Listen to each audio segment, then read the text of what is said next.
The skill shortage in this country is growing. The average age in many of the trades that you're representing is 45 or over. The achievement of innovators. Skilled labor is always in demand. Challenge to learn new things. To test your own personal limits. To become a better person. That they're the best this country has to offer. Opportunities are incredible. Skills, trade, and technological careers offer great futures. 95% of them say, I'm happy in my work. You can determine your own future. The highest salaries in the first year. Or you can start a company on your own and hire others. You are the future of the Canadian Chances are you're going to be snapped up in employment like that.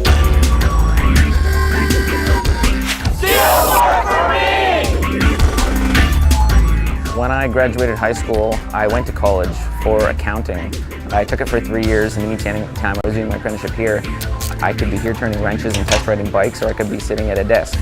It's not a job, it really is a career because there is ongoing training and there's a lot involved. I know that going into an apprenticeship, I will have the proper training to do my job. You could go into a computer, into a drafting design, you could go into a metallurgy because you have the knowledge and the background. Every year we go to school, we upgrade our skills. You have a lot of opportunity to learn. New software, new camera equipment, new everything comes out every year.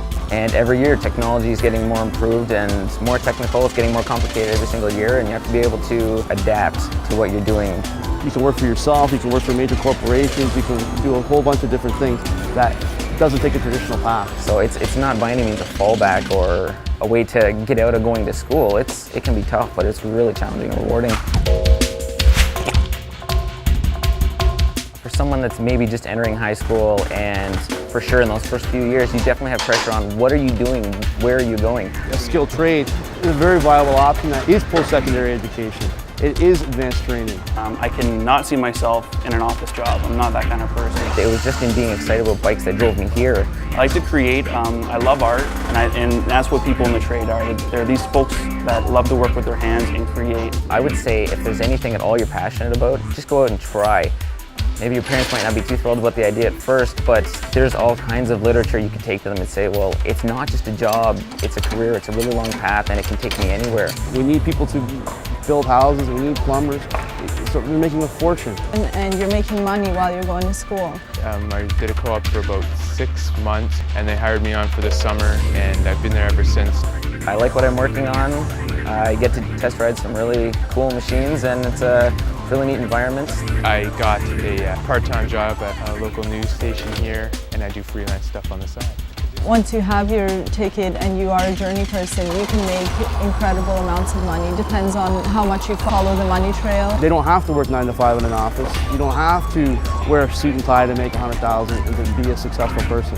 With me having my license and my certificate, I can do pretty much anything and go anywhere in Canada or even the world. They recognize it as an international certificate. Well, right now I'm applying to get a job on a cruise ship, which you shoot videos for the cruise ship, you run the in-house production. You come out of it with something, you come out of it with a license. If nothing else, experience. And that's worth its weight in gold, I think. Well, I know when I wake up in the morning, I'm going to go to work to do something that I love to do. I guess I could relate it to when I was a kid. I always thought motorcycles were the coolest thing. It was such an exciting thing. You read through the magazines, you see pictures of shops, motorcycles on the track. Just to be involved with it, I think is pretty exciting. Favorite thing to do would probably be design and build.